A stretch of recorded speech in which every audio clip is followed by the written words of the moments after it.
Hindi pa rin daw sapat ang 5,000 pisong fuel subsidy sa laki po ng lugi ng mga tsoper kada araw. Ay oo, tsaka one-time na bigayan lang ito. Sa pagdinig nga po sa Kamara, sinabi ng ilang transport group na hanggang 500 pisong nalalaga sa kita ng mga traditional jeepney driver kada araw. Ang gate nila, bukod po sa subsidiya ay dapat alisin na rin ang excise tax, maging ang value-added tax sa langis.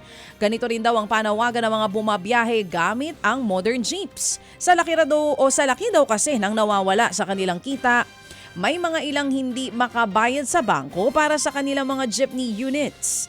Hirap na rin daw sila sa maintenance ng kanilang sasakyan at nagkakaroon pa raw sila ng problema sa management dahil halos wala na daw silang kinikita. Mayroon namang pautang ang GSIS para mapondohan ng mga kawani ng gobyerno ang pagpapakabit po ng solar panels sa kani-kanilang mga bahay. Uy, good news to. Yan po sa gitna ng pagsipa ng presyo ng krudo na siyang nagtutulak din sa singil sa kuryente. Sa ilalim po ng Ginhawa Solar Energy Loan, po pwedeng humiram ang mga kwalipikadong miyembro ng hanggang 500,000 piso para magpakabit ng solar panels at maibsan ang epekto ng krisis sa langis. Maaari raw bayaran sa loob ng 5 taon ng utang na may annual interest rate na 5%.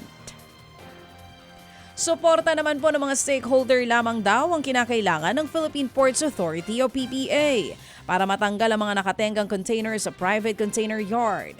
Yan ang sabi ng PPA matapos po ang reklamo ng trucking industry tungkol sa mga container na naiiwang nakatenga sa mga container yard. Nalilimitahan daw kasi ang kanilang biyahe at hindi sila makakuha ng iba pang mga kliyente dahil wala na silang mapag-iwanan ng mga container. Sa programang ito, sinabi po ni PPH General Manager Jay Santiago na isinulong na nila dati na ilipat ang mga natenggang container sa yardang kontrolado ng PPA. Yun nga lang, umalma daw ang mga stakeholder dahil apektado di umano ang negosyo ng private container yards. Kung makukuha po natin ng suporta po ng lahat ng stakeholders dito, kaya po natin magbigyan po ng solusyon to ng as early as 4 months to 6 months po eh. Tayo naman po ay may na-identify na nangyarda po dito sa may norte po ng Maynila at sa south po ng Maynila. Pero nasa ano po to, malalaking lupain po ito, mga nasa 20 hektarya po ang kailangan po dito eh para lang ma-accommodate po yung existing pong overflow ano. Mga kapatid, para sa iba pang mga balita at impormasyon, sundan niyo po kami sa X, Instagram, Facebook at syempre sa TikTok, True Network PH. Mag-subscribe din po kayo sa aming YouTube channel, True Network. May website din po tayo, truenetwork.ph at pwede nyo rin po kaming mapanood sa Channel 19 ng aming True FM TV. Lagi pa rin makinig sa radyo dito po sa 105.9 True FM dahil dito, laging true sa'yo.